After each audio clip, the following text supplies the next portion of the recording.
मना से मना के झूलेगा हो छीटा जवानी के उड़ेगा हो मना से मना के झूलेगा हो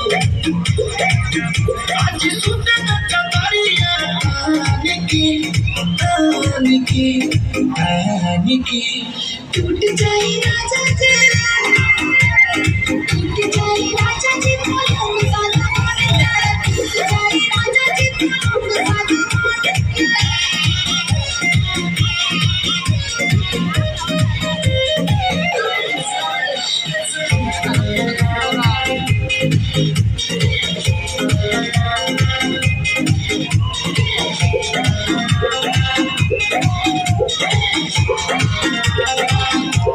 छुए न बदन की देखो न पटन की जगह बिछा दे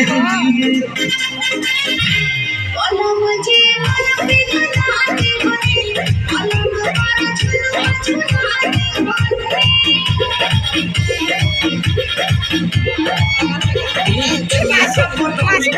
देखो न पटन की जगह बिछा दे बोला मुझे मन पे घना के बने अलग पर झुलवा झुला के बने यार बात के दिया ठान के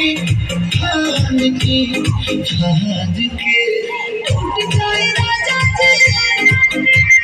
टूट जाए राजा जी बोलो साला टूट जाए राजा जी बोलो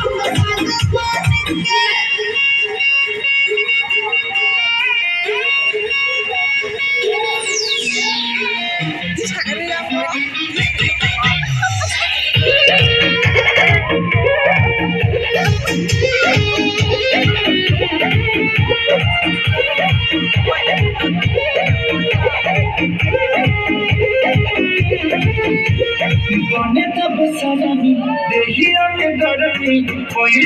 लागी हो अमरिया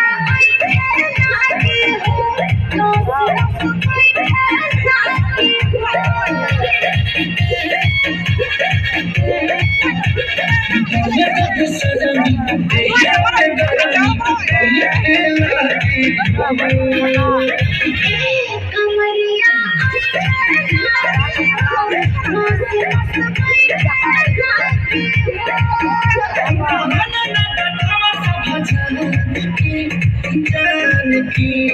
जान की